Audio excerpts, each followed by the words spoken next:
안녕하세요. 내가 하고 싶은 이야기는 오늘의 주제는 자한당 전당대회에 대하여입니다. 자한당 전당대회가 이제 열흘 남짓 남았습니다. 초기에 홍준표, 황교안, 오세훈 3파전이라 언론에서 떠들어댔었는데 홍준표는 분위기 파악 잘하고 출마를 포기했습니다. 그래서 갑자기 언론들이 바보가 되어버렸습니다. 홍준표가 빠졌으니 황교안, 오세훈 양자 대결이라 선동질해야 하는데 그러기에는 벼르기도 낯짝이 있는지 아직 그리 떠들지는 않고 있습니다. 아무튼 지금 보수 우파 국민들이 관심사는 누가 당대표가 될 것인가 일 것입니다. 그런데 누가 당대표가 된들 무엇이 달라질 수 있는지는 참 의문입니다. 자한당 전당대회를 재미있게 바라보는 관전 포인트가 무엇이며 새로운 당대표가 선출되고 나면 자한당은 어떤 모습으로 변할 수 있을지 한번 이야기해 보도록 하겠습니다. 많은 보수우파 국민들이 자유한국당을 보수우파 정당이라 오해를 하고 있습니다. 이름이 자유한국당이라서 이승만 대통령의 자유당과 약간은 겹쳐 보이기도 합니다. 이승만 대통령의 자유당에서 자유는 영어로 리버럴이라 쓰긴 하겠지만 실체적으로는 보수당이었으며 단지 독립국가로 더 이상의 속박이 없는 그런 자유로운 나라라는 의미의 자유였다 하겠습니다. 하지만 자유한국당의 자유는 더불어민주당 등 좌파들에 의하여 민주가 선점이 되었기에 마지못해 선택한 리버럴보다는 조금 더 좌파인 민주에 가까운 자유라 하겠습니다.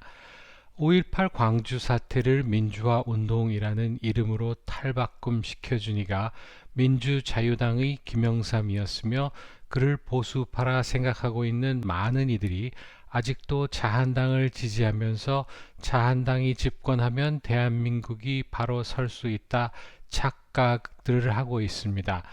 5.18 광주 폭동이 민주화로 둔갑하였다고 말하였다는 이유로 자당의 국회의원을 제명 처리해버리는 그런 자유한국당이 진정 보수 우파 정당으로 보이시나요? 몇 해 전에 강용석을 단지 아나운서를 하려면 다 줘야 하는데 라는 말을 했다는 이유로 제명 처리한 그런 정당이 엉터리 가짜 뉴스로 대통령을 탄핵해버리는 그런 한심한 정당이 대한민국을 광주 인민민주주의 공화국으로 만들어버리는데 혁혁한 공을 세우고 있는 그런 빌어먹을 정당이 당신이 지지하는 바로 그 보수파 정당이 맞는지 한번 확인해 보시기 바랍니다.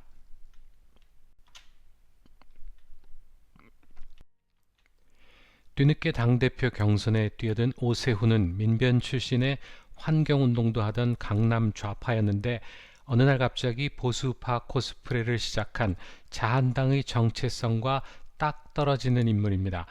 현재 자한당 내에서는 큰 소리 내지 않고 있는 세력들이긴 하지만 오세훈이 당대표가 된다면 탈당파들이 대거 복당을 하여서 힘을 합하여서 당내 최대 계파를 형성할 수 있으며 이들의 정책은 대북 문제만 제어하고는 종북 좌파라 표현할 수 있는 더불어민주당과 별반 다르지 않은 그런 비종북 좌파 정당이 될 것입니다. 현재 가장 유력한 당대표 후보인 황교안은 실제적으로는 오세훈과 별반 다르지 않으나 북한 관련하여서 비종북이 아니라 선명한 반북 성향을 나타내고 있는 관계로 보수우파 국민들 사이에서 그가 보수우파라 잘못 알려져서 많은 지지를 받고 있습니다. 따라서 황교안이 당대표가 된다면 자한당의 좌파 본색을 숨기고 보수우파 정당인 척 할 수 있는 그런 장점이 있습니다. 따라서 그가 당대표가 된다면 자한당은 보수우파 코스프레하는 반북 좌파 정당이 될 것입니다. 유튜브 여론만 본다면 자한당 당대표가 당연히 될 듯한 김진태는 현실적으로 자한당 책임당원과 여론조사에 의한 선거에서 당대표로 선출될 가능성이 3명 중 가장 낮다고 보여집니다. 김진태를 당대표 만들기 위하여 3만 신규 당원이 늘었다고는 하나 현재 자한당에는 35만 책임 당원이 있다는 것을 볼 때, 그리고 여론조사가 30%라는 것을 생각하면 그의 득표율은 20%를 넘기 어렵다 생각합니다. 아무튼 자한당 내에서 유일하게 보수 우파들의 마음을 대변하는 이야기를 가끔은 쏟아놓는 김진태가 자한당 당대표가 된다면 앞으로도 한동안은 보수우파 표심을 자한당에 가두어둘 수 있으리라 생각합니다. 조원진 대표가 공개적으로 김진태 의원을 지지하고는 나섰지만 만일 김진태가 당대표가 된다면 정계 개편이 조금은 더 느려질 가능성이 높고, 그것은 대한애국당으로서는 그리 반갑지 않은 결과라 생각합니다. 어쨌든 김진태가 당대표가 된다면 자한당은 지금까지 그래왔듯이 보수파 정당을 표방하면서 내부의 적들에 의하여 철저하게 좌파 정당에 끌려다니면서 결국 아무것도 하지 못하는 그런 정당으로 남을 것입니다. 셋 중 그 누가 당대표가 된다 하여도 자한당의 색깔을 보수 우파로 바꾸기에는 자한당 내에 자리 잡고 있는 배신자 세력들 때문에 역부족이라 하겠습니다. 따라서 지금과 같은 상황에서 당대표가 누가 되는가는 전혀 의미가 없다 할 수도 있습니다. 그러면 자한당 당대표 경선에 관심을 꺼야 하는가 하면 그것은 아닙니다. 세 명의 선거전에서 각각의 세력들 간에 얼마나 치열하게 싸움이 일어나는지, 그 싸움이 너무도 격렬하여서 그 세력들 간에 결코 돌아올 수 없는 강을 건너는 것은 아닌지 하는 것이 관전 포인트가 되겠습니다. 이명박과 박근혜의 경선에서 둘 사이의 간극은 너무도 컸었습니다. 골이 너무도 깊어서 결국에는 박근혜 대통령의 탄핵이라는 초유의 사태가 벌어졌습니다. 하지만 만일 그때 경선 사기극에 승복하지 않고 친이와 친박이 결별을 했었더라면 보수우파가 지금보다는 조금 더 좋은 상황에 놓여 있지 않았을까 생각합니다. 그 생각은 지금도 계속 이어집니다. 보수우파라는 탈을 쓰고 온갖 잡종들 모두를 통합하기보다는 보다 선명하게 뜻이 같지 않다면 과감하게 결별하는 모습을 보임으로써, 예를 들면 탄핵 찬성 세력과 탄핵 반대 세력이 각각 보수파 국민들 앞에 심판을 받음으로 해서 동지들로 뭉쳐진 새로운 보수파 정당이 탄생하는 것을 기대해 봅니다. 보수파를 표방하는 정당이 3개건 4개건 10개건 생겨나서 자기 총선에서 보수파 국민들에게 그들만의 공약으로 선택된 정당이 살아남아서 그들의 색깔 아래 다시금 보수파가 헤쳐 모이는 것이 종북 좌파들에 대적하여 승리할 수 있는 유일한 길이라 생각합니다. 탄핵 무효를 외치며 태극기를 들었던 세력들이 지금은 크게 둘로 나뉘었습니다. 아직도 탄핵 무효를 외치는 세력들과 현실적으로 탄핵은 묻고 가자는 세력으로 갈렸는데, 어차피 이 둘은 지금 당장은 같이 갈 수 없는 상태라 하겠습니다. 탄핵 무효가 우선인 태극기 세력들은 대한애국당에 힘을 실어주어야 할 것이고, 탄핵은 일단 묻고 가자는 세력들은 자한당으로 가야 할 것입니다. 당대표 유세하는 김진태에게 애국당으로 가라고 주장하는 조아무개라는 이가 최고위원에 도전을 하고 있는 자한당이 진정 대한민국의 무너진 법치를 바로 세울 수 있는 그런 정당이라고 아직도 믿고 있는 사람들은 그 무엇으로도 설득이 불가능하지 않나 생각합니다.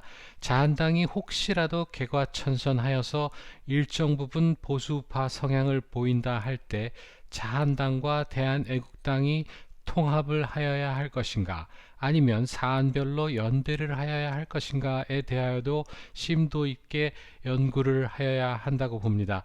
조원진 대표가 공개적으로 김진태 의원을 지지했고, 혹시 김진태가 당대표가 된다면 자한당과 대한애국당의 관계를 어찌 설정해야 하는가에 대한 논의가 필요하다 하겠습니다.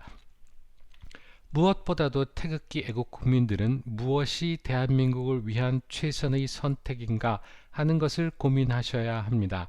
정당 혹은 정치인의 선택은 착을 선택하는 것이라는 말장난으로 이놈 저놈 다 나쁘지만 그래도 이놈이 덜 나쁘니 선택한다는 것이 지금까지의 관례였습니다. 그런데 그 결과 우리는 진정으로 보수 우파를 대표하고 대변할 수 있는 이들이 출현을 방해하여 왔습니다. 보수우파 정당이 탈을 쓰고 보수우파들의 의견을 무시하고 보수우파들의 생각에 반하는 행동을 하는 이들을 공천하더라도 좌파보다는 그래도 덜 나쁜 것 아닌가 하면서 묻지마 투표를 한 결과가 지금의 자유한국당입니다. 보수우파 정당에서 보수우파 후보가 아니라 사이비를 공천하면 과감하게 거부할 수 있는 그런 자세가 없다면 우리는 앞으로도 영원히 보수우파 후보를 맞이할 수 없다는 것을 명심하시기 바랍니다. 대한민국의 앞날을 위해서는 다음 총선에서 더불어민주당에게 300석을 다 안겨주더라도 자한당에서 내어놓는 개만도 못한 후보를 거부하는 모습을 보여주어야 할 것입니다. 그것이 단기적으로는 나라를 망치는 것처럼 보일지라도 장기적으로는 대한민국을 바른 길로 인도할 것이라는 것을 꼭 기억하시기 바랍니다. 우리는 비록 수십 년 이내에 이 땅을 떠나지만 우리의 후손들이 앞으로 살아나갈 수백 년, 수천 년을 걱정하신다면 단기적 땜질이 아니라 장기적인 구조적 변화를 위하여 뼈를 깎는 아픈 결단을 하여야 할 것입니다.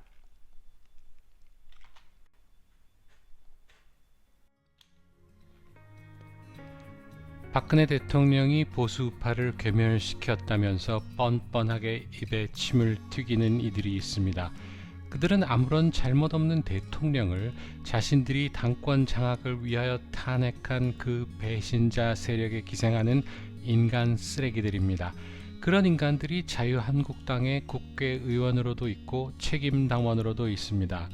사실 보수우파 정당은 노태우, 김종필, 김영삼 3당 합당으로 사라졌으며 보수 우파는 이미 그때 괴멸이 되었었습니다. 그런데 그런 암울한 상황에서 다시금 보수 우파의 싹을 틔우고자 노력했던 이가 바로 박근혜 대통령이었으며 그녀는 온몸으로 보수 우파 애국 국민들이 잠자고 있던 애국심을 깨우고자 외치고 계십니다. 박근혜 대통령은 자신은 이미 자한당에서 출당되었으며 그 정당과 상관이 없다고 말씀하셨습니다. 자유한국당은 더 이상 보수우파 정당이 아니며 따라서 우리가 지지해야 할 정당이 아닙니다. 후보 3명 중 누가 당대표가 되던 배신자들에 의하여 좌지우지 되리라는 것에는 변함이 없습니다. 이제 우리는 보수파 국민들에게 자한당을 버리라고 큰 소리로 외쳐야 합니다. 대한민국을 바로 세우는 길을 눈앞이 자한당에 집착하지 말고 진정한 보수파 정당을 세우는 것임을 아직도 세상 물정 모르고 자한당을 지지하는 이들에게 확실히 일깨워 주어야만 합니다. 내가 하고 싶은 이야기는 자한당 전당대회에 대하여는 여기서 마치겠습니다. 다음에 다시 만나요. 감사합니다.